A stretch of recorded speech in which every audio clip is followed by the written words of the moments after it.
Today we will discuss regarding carbohydrate metabolism. There are many sources of carbohydrate in our dietary foods like sugar, fruits, potato, bread, rice, etc. কার্বোহাইড্রেটকে আমরা saccharide হিসাবেও চিনি। বিভিন্ন ধরনের saccharide আছে such as monosaccharide, mono that means only one saccharide group is there. It may be glucose, fructose, galactose, etc. এর মধ্যে glucose হলো main source of calorie in our body and can cross blood brain barrier. ফ্রুক্টোজের source হলো honey, fruits and vegetables. Galactose হলো milk sugar. Galactose আর glucose combine হয়ে তৈরি হয় ল্যাকটোজ, যা হলো ডাইস্যাকারাইড, মানে দুটো স্যাকারাইড গ্রুপ আছে যা প্রচুর পরিমাণে আছে ব্রেস্ট মিল্কের মধ্যে আর কাউ মিল্কে।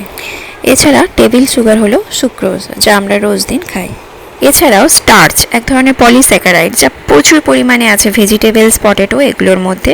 এদেরকে আমরা ডায়েটারি ফাইবারও বলি। Basically intestinal enzyme can't break them and pass small intestine as undigested form but break very small by bacteria of large intestine and finally increases the bulk of stool and prevent constipation.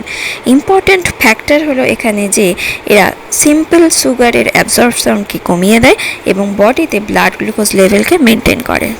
By the way, আমরা আজকে carbohydrate metabolism বুঝবো, যা শুরু হচ্ছে glycolysis পাথওয়ের মাধ্যমে। Glycolysis হচ্ছে breakdown of glucose to pyruvate, তার সাথে এনার্জি রিলিজ হয় অ্যাজ এটিপি ফর্ম। এটা হয় মেইনলি সাইটোসোলে, তাই গ্লাইকোলাইসিসকে সাইটোসোলিক পাথওয়ে বলা হয়।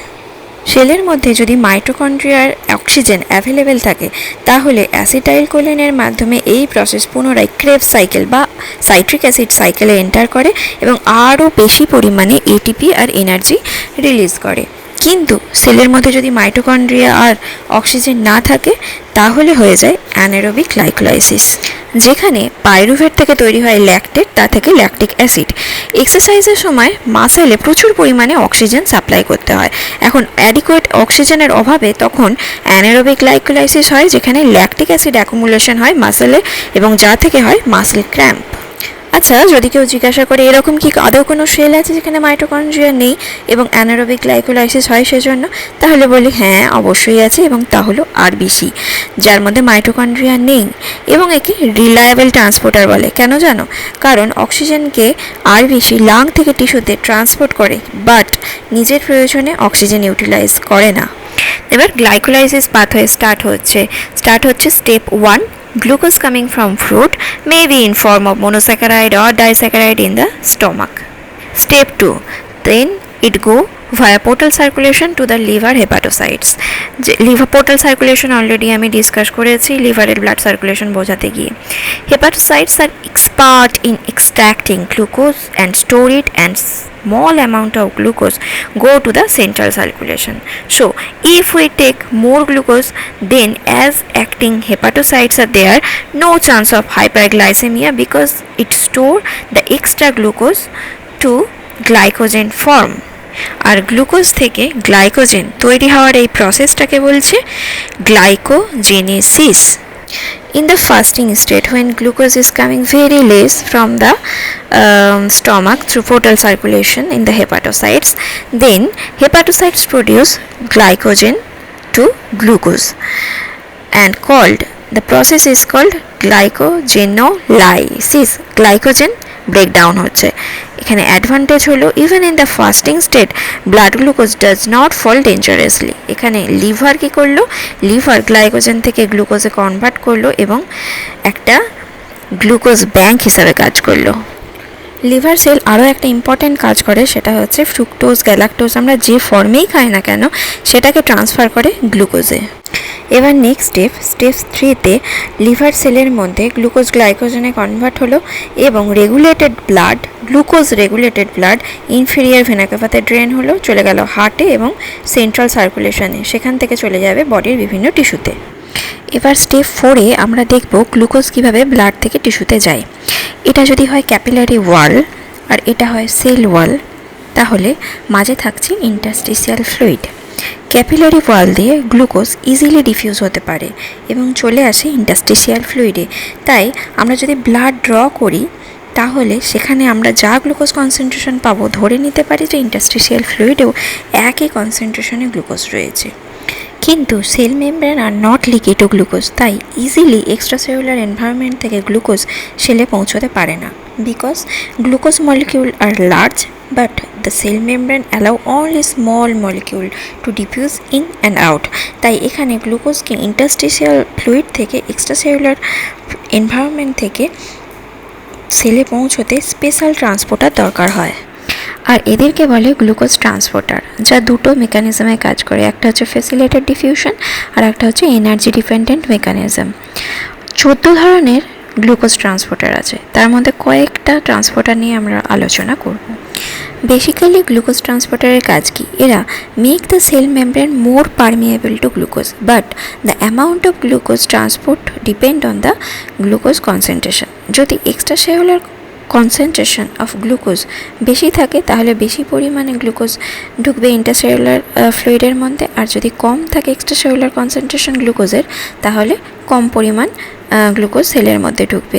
কিন্তু আলটিমেটলি হাই কনসেন্ট্রেশন থেকে গ্লুকোজ যাচ্ছে লো কনসেন্ট্রেশনে, তাই জন্য এই প্রসেসটা হচ্ছে ডিফিউশন।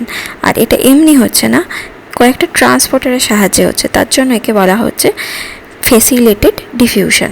এখন আমরা 1 আর টাইপ 3 গ্লুকোজ ট্রান্সপোর্টার নিয়ে কথা বলছি। এরা বেশিরভাগ প্রেজেন্ট থাকছে মোস্ট অফ দ্য টিস্যুতে, বেশিরভাগই থাকে আরবিসিতে আর সেন্ট্রাল নার্ভাস সিস্টেমে। এদেরকে বেসাল ট্রান্সপোর্টারও বলা হয়।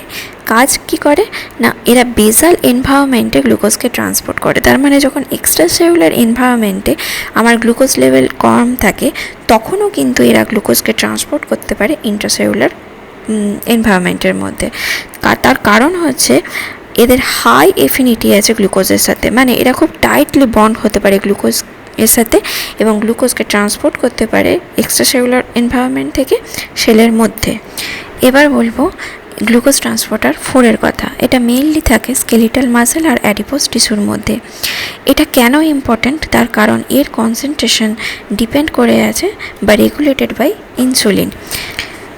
যখন ব্লাডে গ্লুকোজ কনসেন্ট্রেশন বেড়ে যাচ্ছে তখন প্যানক্রিয়াস রিলিজ করছে ইনসুলিন, আর স্কেলিটাল মাসেল আর adipose tissue bind with more type 4 glucose transporter. So when glucose level high, then skeletal muscle and adipocytes draw more glucose. Muscle cell synthesis glucose to glycogen and fat cell synthesis glucose to glycerol and triglyceride. Type 2 glucose transporter, যেটাকে 2-way ট্রান্সপোর্টারও বলা হয়। যখন extracellular ফ্লুইডে glucose concentration বেশি থাকে তখন গ্লুকোজকে নিয়ে যায় intercellular ফ্লুইডে, আবার ইন্টারসেলুলার ফ্লুইডে যখন গ্লুকোজ কনসেন্ট্রেশন বেশি তখন ইন্টারসেলুলার ফ্লুইড থেকে গ্লুকোজকে নিয়ে আসে এক্সট্রাসেলুলার এনভায়রনমেন্টে, মানে 2-way ট্রান্সপোর্টারের কাজ করে। ব্লাডে যখন গ্লুকোজ লেভেল বেশি থাকে তখন গ্লুকোজ ব্লাড থেকে চলে যায় লিভার সেলের মধ্যে এবং স্টোর হয় গ্লুকোজের পলিমার হিসাবে, যেটাকে আমরা বলি গ্লাইকোজেন। আবার যখন ব্লাডে গ্লুকোজ লেভেল কমে যায় তখন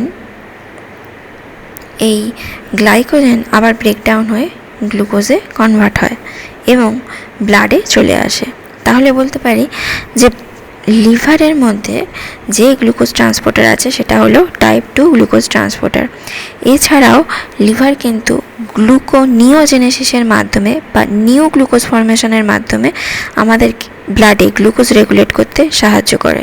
গ্লুকোনিওজেনেসিস হলো glucose formation from non-carbohydrate sources, may be from carbon skeleton of amino acid or carbon skeleton of fatty acid. এই টাইপ 2 গ্লুকোজ ট্রান্সপোর্টার থাকছে বিটা সেল অফ প্যানক্রিয়াসের মধ্যে, কারণ প্যানক্রিয়াসকে খুব গ্লুকোজের কনসেন্ট্রেশনের প্রতি সেন্সিটিভ থাকতে হবে, কারণ যখনই দরকার প্যানক্রিয়াস থেকে ইনসুলিন রিলিজ করতে হবে। আর থাকছে লিভারের মধ্যে আর থাকছে কিডনির মধ্যে। Thank you friends. If you like my video, please like and share and subscribe my channel.